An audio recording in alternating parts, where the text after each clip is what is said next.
ایمان لائیں گے. بہت ہی پیاری آیت ہے کہ اب قرآن کے نا فبأي حدیث بعدہ یؤمنون، کہ اب قرآن آخری کتاب ہے قیامت تک کے لیے.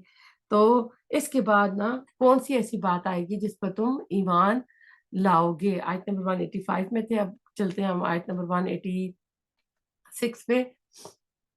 جس کو اللہ تعالیٰ گمراہ کر دے اس کو کوئی راہ پر لانے والا نہیں ہو سکتا، اور اللہ تعالیٰ ان کو ان کی گمراہی میں بھٹکتے ہوئے چھوڑ دیتا ہے. یعنی جس کی گمراہی اللہ کی طرف سے ثابت ہو چکی ہوتی ہے تو اس کو کوئی راستہ نہیں دکھا سکتا. یہ لوگ آپ سے قیامت کے متعلق سوال کرتے ہیں کہ اس کا وقوع کب ہوگا. آپ فرما دیجئے اس کا علم صرف میرے ربی کے پاس ہے.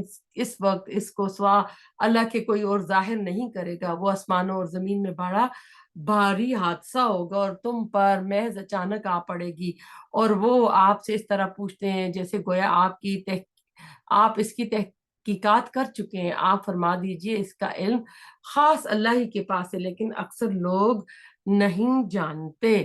اب اس آیت میں بھی دیکھیں کہ یہ قیامت کے بارے میں کہتے ہیں کہ کب وہ قیامت آئے گی، تو اللہ تعالیٰ نے یہ علم کسی کو نہیں دیا. جسے جبرائیل میں بھی ہے کہ یہ اللہ تعالیٰ نے علم آپ اپنے پاس ہی رکھا، اور وہ دن جو ہوگا زمین و آسمان میں سب سے بھاری بوجھل دن ہوگا، سخت دن ہوگا. تو اب ایسا ہے کہ یہ سوال ایسے پوچھتے تھے جیسے کہ ہر وقت قیامت کی تاریخ کی تحقیق اور جستجو میں آپ لگے ہوئے ہیں نا.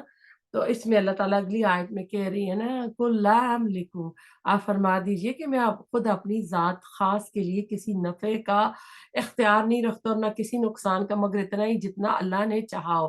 اگر میں غیب کی باتیں جانتا ہوتا تو میں بہت سے منافع حاصل کر لیتا اور کوئی نقصان مجھ کو نہ پہنچتا. میں تو محض ڈرانے والا اور بشارت دینے والا ہوں ان لوگوں کو جو ایمان رکھتے ہیں. وہ اللہ تعالیٰ ایسا ہے جس نے تم کو ایک تن واحد سے یعنی ایک وجود سے پیدا کیا اور اسی سے اس کا جوڑا بنایا، تاکہ وہ اس اپنے جوڑے کے انس سے اس جوڑے سے انس یعنی سکون حاصل کرے. پھر جب میاں نے بیوی سے قربت کی تو اس کو حمل رہ گیا ہلکا سا، سو وہ اس کو لیے ہوئے چلتی پھرتی رہی. پھر جب وہ بوجھل ہو گئی تو دونوں میاں بیوی اللہ سے جو ان کا مالک ہے دعا کرنے لگے کہ اگر تو نے ہم کو صحیح سلامت اولاد دے دی تو ہم خوب شکر گزاری کریں گے. اس آیت میں جو بتایا جا رہا ہے یہ آدم علیہ السلام اور اما حوا جب ان کا حمل ٹھہر گیا تو اس طرف اشارہ ہے کہ انہوں نے پھر اپنے رب سے دعا کی کہ صحیح سلامت بچہ ہوا تو ہم تیری شکر گزار ہوں گے. اگلی آیت میں دیکھیں سو جب اللہ نے دونوں کو صحیح سلامت اولاد دے دی تو اللہ کی دی ہوئی چیزوں میں وہ دونوں اللہ کے شریک قرار دینے لگے. سو اللہ پاک ہے ان کے شرک سے. تو یعنی کہ ہم نے فلاں بزرگ کے مزار پہ گئے تھے، اس کی نگاہ کرم ہوئی، فلاں دیوی نے کرم کر لیا یا فلاں ڈاکٹر نے جان بچا لی، تو ہم نا اللہ تعالیٰ کے ساتھ پھر شرک کرتے رکھتے ہیں. آیت نمبر 190. سو جب اللہ نے دونوں کو یہ 190 کر دی تو یہ شرک کرنے لگے. 191. کیا ایسوں کو شریک ٹھہراتے ہیں جو کسی چیز کو پیدا نہ کر سکے اور خود ہی پیدا کیے گئے ہوں. بہت ہی ڈرانے والی آیت ہے کہ جن کو بناتے ہیں اپنے ہاتھوں سے دیوی مورتیاں بناتے ہیں اور انہیں کے سامنے حاجات رکھتے ہیں، اور آپ خود اپنی ذات پہ غور کرو کہ تمہیں کس نے بنایا، اور ان کو کسی قسم کی مدد نہیں دے سکتے اور وہ خود بھی مدد نہیں کر سکتے. دیکھیں ان کی قبروں کا برا حال ہو جاتا ہے، اپنی قبریں صحیح نہیں کر سکتے اٹھ کے. اگر اتنے ہی پہنچے ہوئے ہوتے نا تو وہ اپنا آپ کر لیتے، یا اتنے ہی پہنچے ہوئے ہوتے اتنی ان کی مرادیں پوری ہوتی تو جس بیماری سے مرے ہیں نا وہ بیماری ہی اپنے آپ سے دور کر لیتے یا موت کو ہی نہ آنے دیتے. یعنی اگر ان کی اتنی پاور ہوتی، اتنا اختیار ہوتا تو وہ نہ مرتے نا. تو اگر ہم ان کو کوئی بات بتلانے کو اگر تم ان کو کوئی بات بتلانے کو پکارو تو تمہارے کہنے پر نہ چلے. تمہارے اعتبار سے دونوں امر برابر ہے، خواہ تم ان کو پکارو یا خاموش رہو. یعنی وہ تو سن ہی نہیں سکتے، منو مٹی کے نیچے دفن ہے، تم جو مرضی ہے کرو، ان پہ کچھ اثر نہیں ہوگا. واقعہ تم اللہ کو چھوڑ کر جن کی عبادت کرتے وہ بھی تم ہی جیسے بندے، سو تم ان کو پکارو. پھر ان کو چاہیے کہ تمہارا کہنا کر دے اگر تم سچے ہو، یعنی جو تم کچھ مانگتے ہو نا تمہاری مرادیں پوری کر دے. کیا ان کے پاؤں ہیں جن سے وہ چلتے ہیں، یا ان کے ہاتھ ہیں جن سے وہ کسی چیز کو تھام سکیں، یا ان کی آنکھیں ہیں جن سے وہ دیکھتے ہیں، یا ان کے کان ہیں جن سے وہ سنتے ہیں. آپ کہہ دیجئے تم اپنے سب شرکا کو بلا لو، پھر میری ضرور رسانی میری ضرور ثانی یعنی میری مدد کرو، تدبیر کرو، پھر مجھ کو ذرا مہلت مت دو۔ اللہ تعالیٰ یہاں پہ ان کو ایک چیلنج کر رہا ہے نا کہ اگر ایسی بات ہے تو پھر تم نا پکارو، تمام شریکوں کو پکار لو، تمام چالیں چل لو۔ تو رسول اللہ صلی اللہ علیہ وسلم سے ڈنکے کی چوٹ پر اعلان کرایا جا رہا ہے کہ میں تم سے کوئی درخواست نہیں کرتا کہ میرے ساتھ نرمی کرو یا مجھے مہلت دو، تم اپنے تمام معبودوں کو بلا لو اور میرے خلاف جو بھی اقدام کرنا ہے کر لو۔ اس طرح کا دو ٹوک اعلان حضرت ابراہیم علیہ السلام سے بھی کرایا گیا تھا، انی بری مما تشرکون کہا کہ ان سے کہا گیا تھا۔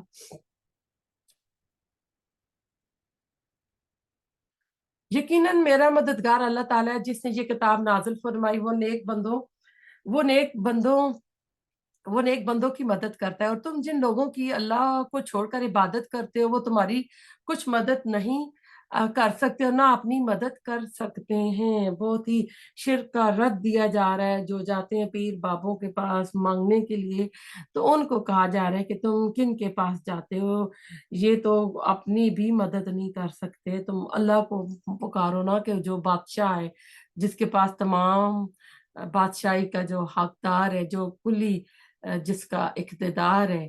اگر آیت نمبر 1 آئے 98 پہ، اور ان کو اگر کوئی بات بتلانے کو پکارو تو اس کو نہ سنیں، ان کو آپ دیکھتے ہیں گویا وہ آپ کو دیکھ رہے ہیں اور وہ کچھ نہیں دیکھتے۔ یعنی وہ جب دیوی مورتیوں کی آنکھیں ہوتی ہیں نا، ایسا لگتا ہے دیکھنے، لیکن دراصل وہ دیکھ نہیں رہی ہوتی ہیں۔ آپ درگزر کو اختیار کریں، نیک کام کی تعلیم دیں اور جالوں سے ایک کنارہ کش ہو جائیں۔ یعنی ان سے بہت ہی پیاری آیت خذ العفو وامر بالعرف واعرض عن الجاہلین، اخلاق کو بہتر بنانے کے لیے نا، تو اسی انداز میں مکی صورتوں میں رسول اللہ علیہ وسلم کو نا تلقین کی جاتی ہے، یہ جاہل لوگ آپ سے الجھنا چاہیں تو آپ ان سے کنارہ کشی کر لیں۔ سورۃ فرقان میں بھی آتا ہے وَإِذَا خَاطَبَهُمُ الْجَاهِلُونَ قَالُوا سَلَامًا۔ اور ایسا ہے کہ جب بھی کوئی اس طرح کے بندے آپ کے ساتھ کریں تو آپ سلام کہہ کر ایک طرف الگ ہو جائیں۔ اور اگر آپ کو کوئی کیونکہ یہ کام بہت مشکل ہے نا، بہت ہمت والا عزیمت والا کام ہے نا، شیطان کرنے نہیں دیتا، تو اللہ تعالیٰ کہہ رہے جو ہی شیطان کا وَإِمَّا يَنزَغَنَّكَ مِنَ الشَّيْطَانِ نَزْغٌ فَاسْتَعِذْ بِاللَّهِ إِنَّهُ سَمِيعٌ بَصِيرٌ نا، کہ اگر آپ کو کوئی وسوسہ شیطان کی طرف سے آنے لگے تو اللہ کی پناہ مانگ لیا کریں، بلا شبہ وہ خوب سننے اور جاننے والا ہے۔ یعنی یہ جو کام ہے بڑا ہی عظیمت کا کام ہے، تو ضرور شیطان آئے گا، وہ آپ کو چوکے گا کہ یہ آپ کام نہ کریں، تو اس وقت پھر آپ ضرور اللہ کی پناہ میں آ جاؤ۔ یقیناً جو لوگ خدا ترس ہیں، جب ان کو کوئی خطرہ شیطان کی طرف سے آ جاتا ہے تو وہ یاد میں لگ جاتے ہیں،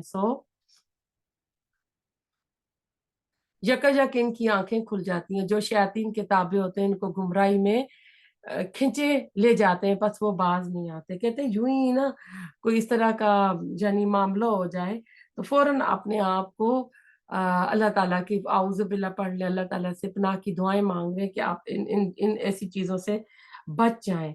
تو شیطان تو پتہ ہے نا ہر وقت بندے کے ساتھ لگا رہتا ہے، بندے کا دوست بنا رہتا ہے اور ہر وقت چوکے وسوسے ڈالتا ہی رہتا ہے، اور ہم زیادہ تر اسی کی بات مانتے ہیں۔ تو اللہ تعالیٰ ہمیں اپنی پناہ میں رکھے، شیطانی دوستوں سے بچا کر رکھے۔ آیت نمبر 203 اور جو 202 کو کرتی ہوں، جو شیاطین کے تابع ان کو گمراہی میں کھنچے لے جاتے ہیں، پس وہ باز نہیں آتے۔ اور جب آپ کوئی معجزہ ان کے سامنے ظاہر نہیں کرتے تو وہ لوگ کہتے ہیں کہ آپ یہ معجزہ کیوں نہیں لائے، آپ فرما دیجئے کہ میں تو اس کا اتباع کرتا ہوں جو مجھ پہ میرے رب کی طرف سے حکم بھیجا گیا ہے۔ یہ گویا بہت سی دلیلیں ہیں تمہارے رب کی طرف سے، ہدایت اور رحمت ہے ان لوگوں کے لیے جو ایمان رکھتے ہیں۔ اور جب قرآن پڑھا جایا کرے تو اس کی طرف کان لگا لیا کرو اور خاموش رہو کہ تم پر رحم کیا جائے۔ یہ بھی بہت ہی بہترین آیت ہے۔ اب اس کو امام حنیفہ دلیل بنا کر کہتے ہیں کہ جب امام سورۃ فاتحہ پڑھ رہا ہو تو آپ خاموشی سے رہو تاکہ تم پر رحم کیا جائے، لیکن اللہ تعالیٰ قرآن ہی میں سورۃ ہجر میں، یا میں بول رہی ہوں کون سی سورت میں، اللہ تعالیٰ فرماتے ہیں کہ ہم نے آپ کو قرآن اور 7 مثانی دیا، یعنی 7 آیات بار بار دہرائے جانے والی۔ تو قرآن الگ ہے، سورۃ فاتحہ الگ ہے، اور ایک حدیث میں بھی آتا ہے کہ وہ ایک فرشتہ پہلے کبھی نہیں اترا تھا، وہ آیا، اس نے آپ کو 2 تحفے دیے تھے، سورۃ فاتحہ اور سورۃ بقرہ کی آخری آیات، جو کہ عرش کے خزانے سے دی گئی تھی۔ تو اس لیے، اور صحیح حدیث ہے، ابو ہریرہ راوی ہیں کہ جس نے نماز پڑھی، اس میں سورۃ فاتحہ نہیں پڑھی نا، القرآن، تو آپ نے کہا تھا کہ اس کی نماز باطل ہے، باطل ہے، باطل ہے۔ تو امام حنیفہ کا جو موقف ہے وہ اس آیت کو دلیل بنا کر پیش کرتے ہیں، اور باقی تین امام جو ہیں جو میں نے آپ کو بتایا وہ اس سلسلے میں جو میں نے بتایا ہے کہ کہتے ہیں کہ وہ ہم نے آپ کو قرآن اور سبع مثانی دیا، اور ساتھ جو صحیح حدیث ہے ابو ہریرہ والی وہ اپنے ایویڈنس میں پیش کرتے ہیں۔ اور ایک شخص اپنے رب کی یاد کیا کر اپنے دل میں عاجزی کے ساتھ اور خوف کے ساتھ اور زور کی آواز کی نسبت کم آواز کے ساتھ صبح اور شام اور اہل غفلت سے مت ہونا۔ یقیناً جو تیرے رب کے نزدیک ہیں وہ اس کی عبادت سے تکبر نہیں کرتے، اور اس کی پاکی بیان کرتے ہیں اور اس کو سجدہ بھی کرتے ہیں۔ تب آپ دیکھیں اس میں اللہ تعالیٰ نے جو اللہ تعالیٰ کے قریب ہیں لوگ، اس سے مراد اللہ تعالیٰ کے فرشتے ہیں جو ہر وقت اللہ تعالیٰ کی اس میں حمد و ثنا میں لگے رہتے ہیں۔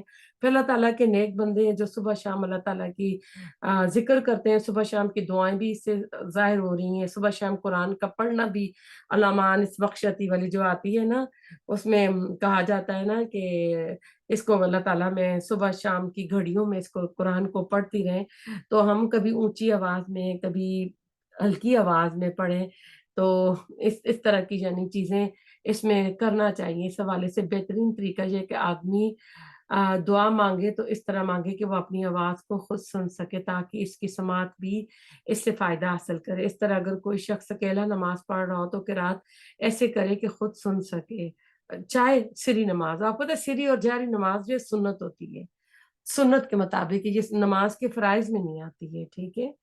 اور صبح شام کی گھڑیوں میں ہم بھی دعا کرتے ہیں کہ اللہ تعالیٰ ہمیں نا اپنی عبادت کے ساتھ لگا کر رکھے، اور ہم بھی نا عبادت کرتے ہوئے تکبر سے بچیں۔ سورۃ الانفال آ رہی ہے جی، تو سورۃ الانفال جو ہے مدنی صورت ہے، اور اس کا جوڑا جو ہے نا سورۃ توبہ کے ساتھ ہے۔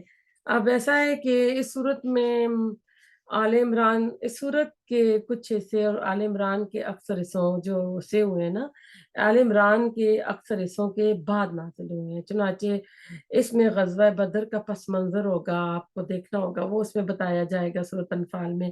اور کیونکہ غزوہ بدر جو تھی یہ پہلی لڑائی تھی، تو اس میں مال غنیمت ہوا تھا، تو اس کا بھی آئے گا۔ اور اب یہ کیونکہ اب ہم اتنی ڈیٹیل سے بتا نہیں سکتے دورہ قرآن میں بہت زیادہ، تو یہ جب ہم پڑھیں گے تفسیر کی اس میں، تو اس میں پھر ہم ڈیٹیل سے پڑھیں گے۔ نفل جو نماز ہوتی ہے ہم پڑھتے ہیں اس کی جمع انفال ہے۔ بسم اللہ الرحمن الرحیم، یسألونک عن الانفال قل الانفال للہ والرسول فاتقوا اللہ واصلحوا ذات بینکم واطیعوا اللہ ورسولہ ان کنتم مؤمنین۔ تو ایسا ہے کہ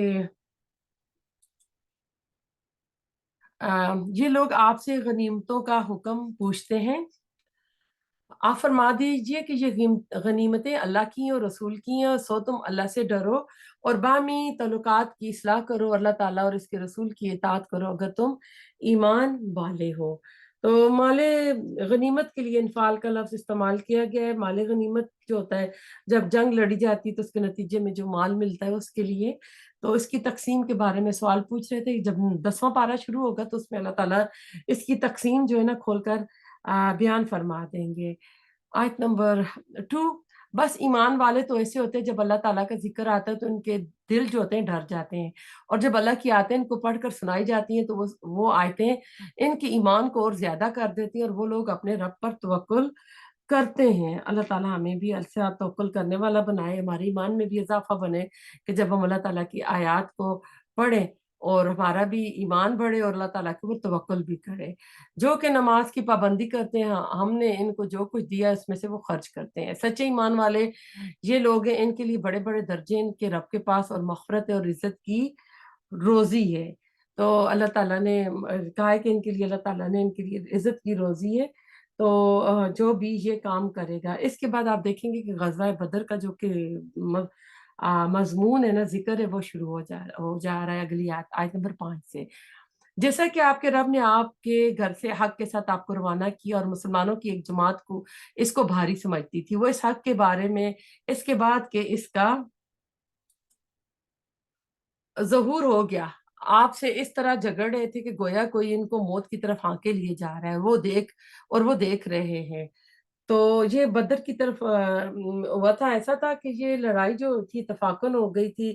آپ نے مشاورت بھی کی تھی صحابہ کرام سے مدینے میں کہ قریش کے ساتھ نا ہمارا کوئی امکان ہو جائے گا، تو دو قسم کے لوگ تھے جو منافقین تھے، تو وہ اس سے ڈر رہے تھے، تو ان کی طرف اللہ تعالیٰ نے یہاں پہ نا بتایا کہ یہ وہ لوگ تھے نا کہ جو وہ، اور پھر اس میں کیونکہ جو لڑائی تھی اس میں کچھ اس کے الگ الگ پارٹ ہو گئے تھے، تو اس کی طرف بھی اشارہ کیا جا رہا ہے۔ اور تم لوگ اس وقت کو یاد کرو جب کہ اللہ تم سے ان دو جماعتوں میں سے ایک کا وعدہ کرتا تھا کہ وہ تمہارے ہاتھ آ جائے گی، اور تم اس تمنا میں تھے کہ غیر مسئلہ جماعت تمہارے ہاتھ آ جائے، اور اللہ تعالیٰ کو یہ منظور تھا کہ وہ اپنے حکام سے حق کا حق ہونا ثابت کر دے، ان کافروں کی جڑ کاٹ دے۔ اصل میں ایسا تھا کہ ابو سفیان مال سے لدا ہوا ایک قافلہ ملک شام سے لا رہا تھا، ان کا راستہ جو تھا وہ مدینہ کا جو ہائی وے تھا، موٹر وے تھا، ادھر سے گزر کے جاتا تھا، کیونکہ مکہ میں انہوں نے بہت تنگ کیا تھا، اور جب آپ مکہ سے مدینہ آ گئے تھے تو مدینہ آ کے انہوں نے بہت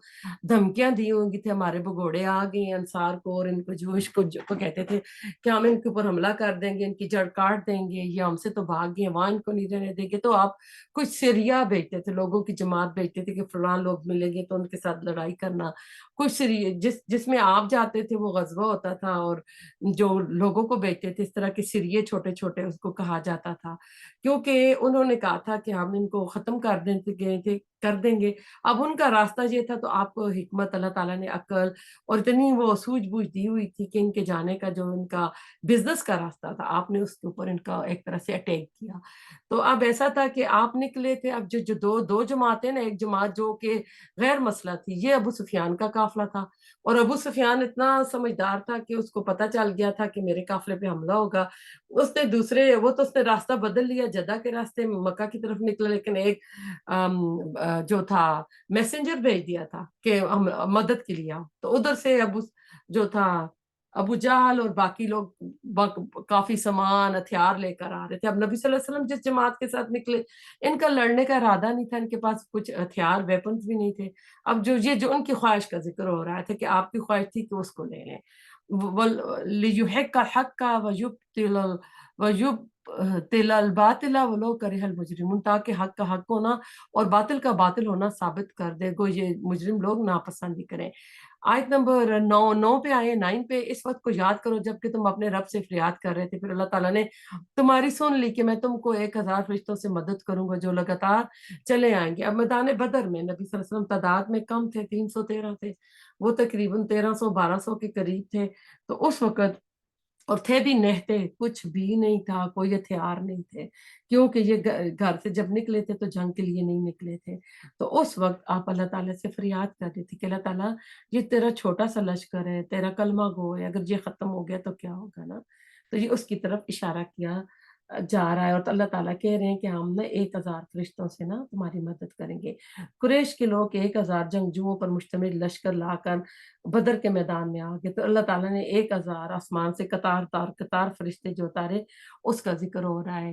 اور آیت نمبر 10، اور اللہ تعالیٰ نے یہ امداد میں اس لیے کی کہ بشارت ہو تاکہ تمہارے دلوں کو قرار ہو جائے، مدد صرف اللہ ہی کی طرح سے جو کہ زبردست حکمت والا ہے۔ اس سے پتہ چلتا ہے اللہ تعالیٰ تو فرشتوں کے بغیر بھی مسلمانوں کی مدد، غیبی مدد کر سکتا تھا، فرشتوں کی مدد آئی تھی تاکہ تمہیں بشارت ہو، یعنی تمہیں ایک ڈھارس پہنچا ہے کہ تمہارے آس پاس کچھ اور لوگ بھی لڑ رہے ہیں۔ جیسے اندھیرے میں بچہ ڈرتا ہے جاتا ہے تو ماں سے باتیں کرتے ہوئے جاتا ہے، اس کے دل کو تسلی ہوتی ہے کہ میری ماں کی آواز آ رہی ہے، تو یہ فرشتوں کا ساتھ اس وجہ سے تھا۔ آیت نمبر 11، اس وقت کو یاد کرو جب کہ اللہ تعالیٰ نے تم پر اونگ طاری کر دی اور اپنی طرف سے سکون دیا، چین دینے کے لیے، اور تم پر آسمان سے پانی برسا رہا تھا، اس پانی کے ذریعے تم کو پاک کر دے اور تم سے شیطانی وسوسے دور کر دے اور تمہارے دلوں کو مضبوط کر دے اور تمہارے پاؤں جما دے۔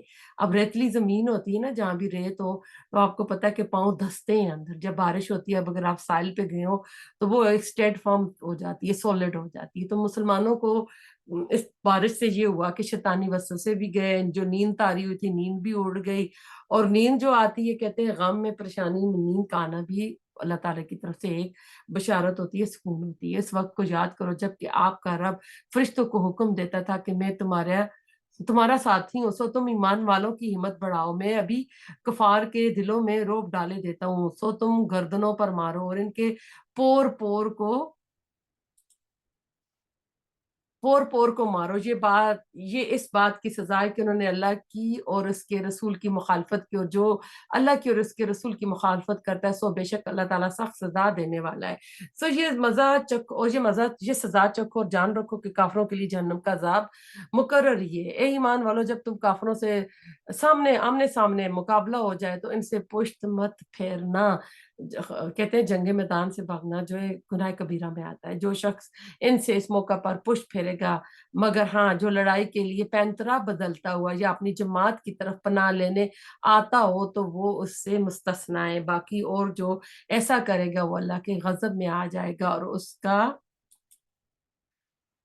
ٹھکانہ دوزخ ہوگا اور بہت ہی بری جگہ ہے۔ جنگی چالوں کے لیے اپنی جگہ کو بدلنا کرنا، جیسے غزوہ موتا میں خالد بن ولید نے تعداد میں کم ہو گئے تھے، ہارنے والے تھے، تو انہوں نے پینٹاگول کی جو ایک شیپ ہوتی تھی اپنی فوج کو وہ دے دی تھی، تو وہ ڈر گئے تھے کہ ان کے پاس پیچھے سے اور وہ رینڈ فورس کیا ہوتی ہے وہ ان کو یعنی پیچھے سے اور ان کو افواج آ گئی ہیں، ان کو مدد مل گئی ہے، تو ان کے اوپر نا ان کے دل جو تھے نا یعنی بزدل ہو گئے تھے اور ڈر گئے تھے، تو اس وجہ سے یہ جنگ جیت گئے تھے۔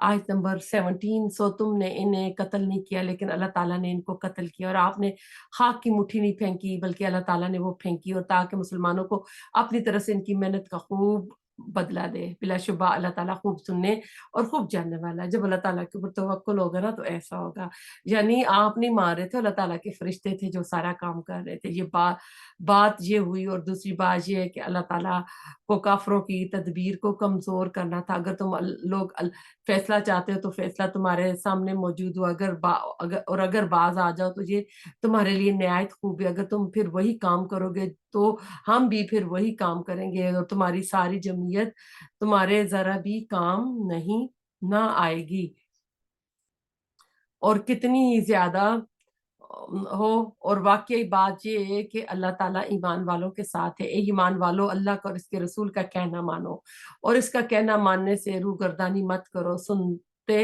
جانتے ہوئے، اور تم ان لوگوں کی طرح مت ہو جانا جو دعویٰ تو کرتے ہیں کہ ہم نے سن لیا، حالانکہ وہ سنتے سناتے کچھ بھی نہیں۔ بے شک بدترین مخلوق اللہ تعالیٰ کے نزدیک وہ لوگ ہیں جو بہرے ہیں، گونگے ہیں، جو کہ ذرا نہیں سمجھتے۔ اللہ ولا تجلنا منہم۔ اللہ تعالیٰ ہوشمندی کی زندگی گزارنے کی ہم سب کو توفیق عطا فرمائے کہ ہم نا اپنے رب کو پہچانیں، رب کے احکامات کو پہچانیں، ان کے اوپر عمل کریں۔ اللہ تعالیٰ بعمل ہمیں مسلمان بنائے۔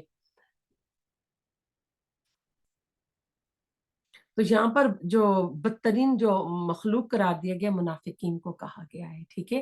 اور اگر اللہ تعالیٰ ان میں سے ان میں کوئی خوبی دیکھتا تو ان کو سننے کی توفیق دے دیتا، اور اگر ان کو اب سنا دے تو ضرور روگردانی کریں گے بے رخی کرتے ہوئے۔ اے ایمان والو، تم اللہ اور رسول کے کہنے کو بجا لاؤ، جبکہ رسول تم کو تمہاری زندگی بخش چیز کی طرف بلاتے ہیں، یعنی رسول تمہیں تو جنت کی طرف بلاتے ہیں۔